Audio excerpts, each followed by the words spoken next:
இன்றே டவுன்லோட் செய்து உங்கள் ஃபேவரட் ஷோக்களை என்ஜாய் பண்ணுங்க. இவ தான அந்த விஜய் பாடியை கொண்டு வந்து போட்டா. மேடம் என்ன பேசுறீங்க? நாங்க அதை செய்யவே இல்லைன்னு சொல்லிக்கிட்டு இருக்கோம் திரும்ப திரும்ப. என்ன இவங்கள பொய்யா சாட்சி சொல்ல வச்சு ஏன் வீராவை குற்றவாளியாக்கலான்னு பாக்குறீங்களோ? அதெல்லாம் நடக்காது மேடம். நான் ஏன் பொய் சாட்சி அரேஞ்ச் பண்ண போறேன்? அவங்க தான் பாடியை ஃபர்ஸ்ட் பார்த்தாங்க. எங்களுக்கு இன்ஃபார்ம் பண்ணதே அவங்க தான். கண்டிப்பா அவங்களுக்கு தெரிஞ்சிருக்கும். அம்மா நீங்க சொல்லுங்க. நீங்க யாருக்கும் பயப்படாதீங்க, நான் இருக்கேன். தப்பு செஞ்சவங்கள வெளியில நடமாட விடக்கூடாதுமா, அது சொசைட்டிக்கு ஆபத்து. இன்னைக்கு யாரோ ஒரு பொண்ணுக்கு நடந்தது, நாளைக்கு உங்களுக்கும் நடக்கலாம். நல்லா யோசிச்சு சொல்லுங்க. ஒரு தடவை கொலை பண்ணி மாட்டிக்கலனா திரும்ப திரும்ப பண்ண தோணும். அப்புறம் சைக்கோ கொலையாளியா மாறிடுவாங்க. இல்ல மேடம், இந்த பொண்ணு இதுக்கு முன்னாடி நாங்க பார்த்தது இல்ல. என்ன இவன் ஏதாவது மிரட்டினானா? தைரியமா சொல்லுங்க. யாரும் எங்களை மிரட்டல. எனக்கு நல்ல நினைவு இருக்கு. நான் தூரமா நின்னு பாத்துக்கிட்டு இருந்தேன்.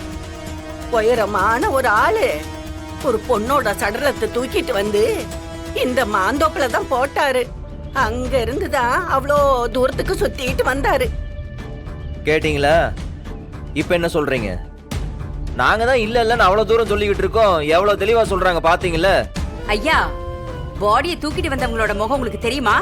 முகம் சரியா தட்டுப்படலாமா?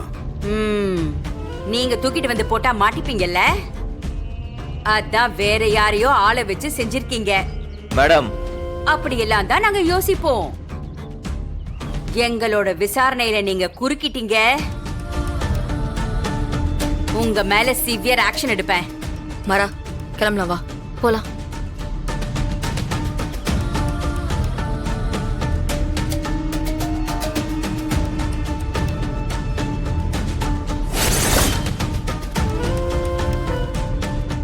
நல்ல ஞாபகம் இருக்கா?